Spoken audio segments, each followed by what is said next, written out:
NEC, the National Executive Council meeting by ODM held yesterday at Elementaita. Raila unveils next steps with Uhuru. That's the front page of the Standard. Raila steps up push for sweeping law changes. Yes, quite a lot happened at the NEC. Of course, we are seeing the fact that Senator Malala is now the deputy minority leader in the Senate. I'm sure some other people wanted those positions. There's also talk about, just before that, NEC, there were discussions. I saw one MP, namely Simba Arati, MP Dagoretti North, actually saying that anyone within the party who holds a party position, for example, the chairman or the director of elections, should not at the same time hold a position in parliament, like in the case of John Birdie, who's the party chairman and also the leader of minority in the National Assembly. What transpired yesterday? I know it was a closed-door meeting, but how did it play out? Well, I think we had a good meeting, the National Executive Council, which was essentially, there are two things. One, there are several members who are new to the NEC of ODM, and so this was an orientation for them. And secondly, really just looking for a way forward for the party, and also discussing the Building Bridges initiative and what it means and what it portends, and the party leader, you know, discussing this with the members of NEC to get buy-in, which he did get, for the Building Bridges initiative.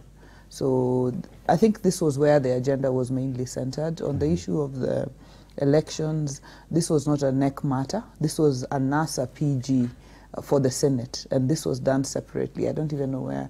I mean, but it was a separate, totally separate event from the ODM NEC. Okay, but because this discussion is coming around the same time that the NEC was being held, surely, probably it came up as well. The fact that there are people who feel that positions in the party vis-a-vis positions in the National Assembly should be done separately.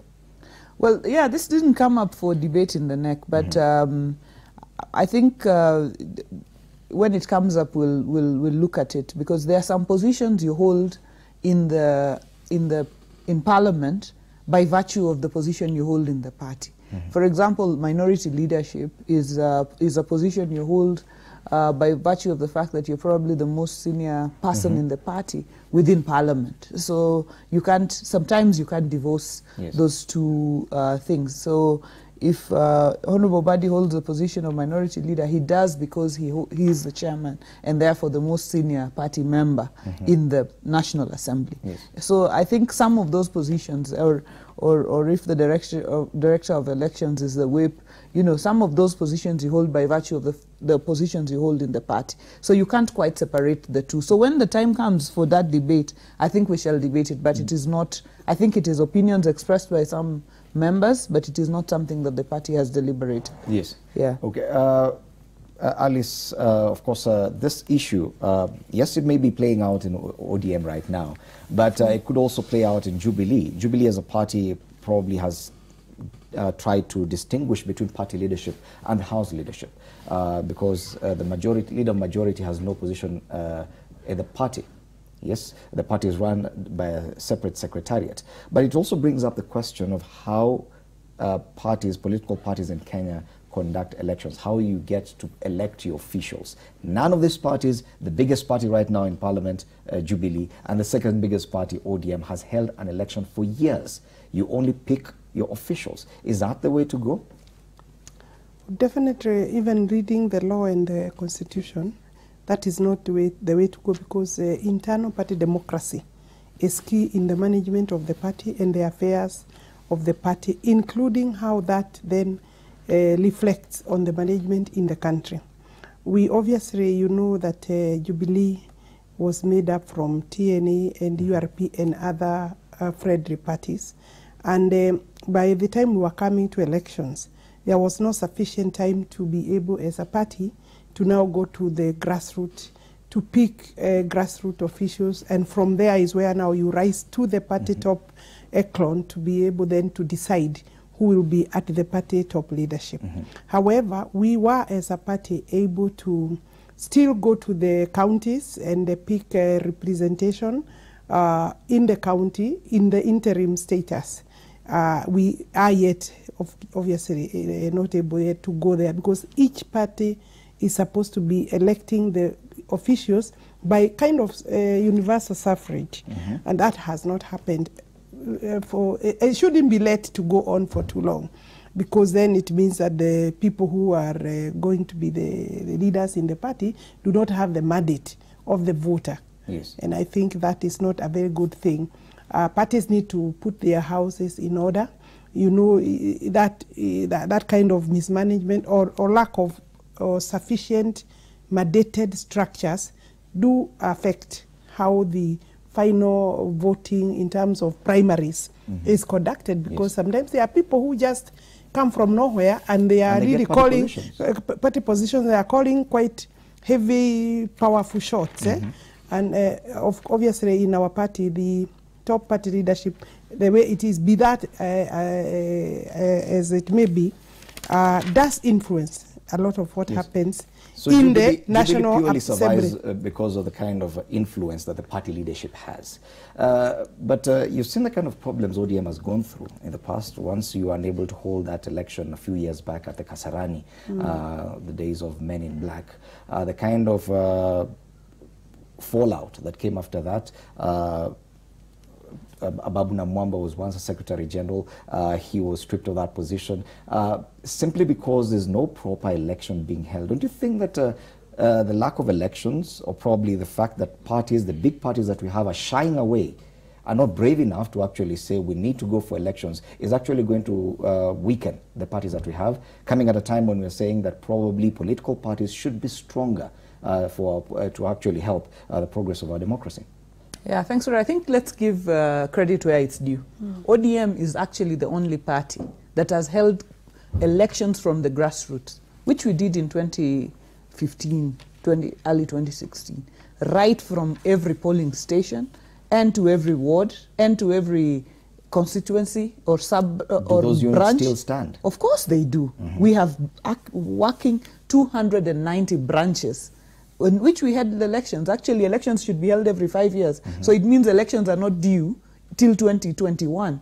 So for ODM, the national election, of course, what unfortunately happened in Kasarani, but still the NGC of the party met, and through consensus, because now it's written nowhere that it has to be, you know, by ballot. So through consensus, the party had its elections and it has its officials. You're saying Ababu was stripped of his position? No, Ababu was actually Secretary General of ODM when he left for the Labour Party that he formed. So I think let's give credit where it's due. The party that has actually held in, you know, its elections right from the polling stations, and I can tell you this because I participated in the elections in Homa Bay, and because I'm the chair of Homa Bay County, I did not get it on a silver platter. Nobody gave it to me. You remember? There was a very heated contest, very heated contest for that chairmanship, which I hold and hold very dearly. In fact, when I come to studio here, you should say Gladys Wanga, woman rep, Homa Bay County, and chair of Homa Bay, you know, ODM party in Homa Bay. It's a very significant and very senior position in the party. So, and for women to also hold it is, I think, a big thing. So I think, you know, so as much as, yes, parties do struggle with internal democracy issues, but where credit is due, like for ODM, that has actually attempted to hold that election, I think we should give it. When it comes to the national officials, you've not been able to carry out elections, have you? We had Kasarani, which did not work, and then the parties NEC and NGC then had officials elected through consensus. So this is where we have the national chairman all the way to secretaries of all these things. And even when we had vacancies, we still recently had all those vacancies filled through the NGC. You know, so we had elections through the NGC of the party. I think what my sister here, Gladys, should be accepting is that the reason that in my own view, the reason that the Kasarani went the way it was is that because there was intended interference. People were not being allowed to do the balloting, the voting themselves, because somehow top party owners sometimes have specific people. Like, obviously, she had a very big fight. But that was not just because the grassroots did not know who they wanted to vote. It's because there could have been external interferences with the process of voting. All among yourselves, the people who are really kind of competing against each other want to apply untoward or unacceptable means to actually be put into place as the leader. So I think it is also very critical that even at the, because that's where the decisions are made, the highest party leadership, the people who have the mandate, according to the party structures, the documents, you know, the processes, the rules of elections should be applied so that you can produce the persons needed by the people. Because the question arises, what if your party leader would exit Jubilee today? Would that party survive? Because the party is surviving, as you said, solely on the influence of the party leadership, the two top leaders. If the two would say now, I'm no longer interested in this position, I step down simply because I've retired as president or I've formed a different party, would that mean the end of Jubilee Party? We would look at the people, it wouldn't be there, but we would look at the people who, right now, according to our constitution, any elected member actually sits in the National Delegates Convention. So I guess we would have to call very quickly some of the structures that are existing to be able now to make a decision in the interim. Therefore, then it means that we need to complete the entire process so that in case of any vacancy, we are able to fill up that vacancy using the party constitution. Okay. Is there any discussion about the possibility of an election anytime soon? You know, we've just come from the national, we needed a bit of time. I believe it would be unreasonable to expect that you finish the general elections, you go. But I believe there should be a very soon discussion. There are discussions and members, I believe, are pushing, and our voters expect that we will now go back to them. You see, the minute a party has grassroots support, then it is able to actually be able to occupy some space that you cannot manage at the top without that space. They are the the people we mobilize to actually vote for the party. So there is that discussion. Okay. It is there. For ODM, you say there's already a date, 2021, for the next elections? Yeah, I think the next elections should be held around 2020, 2021. And I think Jubilee should take the bull by its horns and promote our democracy by holding elections, you know, because you can't have a party that just hangs in the air and works on goodwill of the president or the leadership. I think it is important that Jubilee Party takes the bull by its horns and holds elections from the grassroots. Okay. Yeah, like what ODM has done in the past. Well, we wait to see what. I think ODM is very vibrant. I think, Fred, let's give, because just the other day we held our central management committee. Now we held our NEC, and it's the party whose organs meet all the time. Even when I go to Homa Bay this Friday, I have a meeting of the county party. You know, so the branches are also constantly meeting. You know, and it's a party that is alive. So I think this is what we need in terms of our party, multi-party democracy. Okay, let's take a break.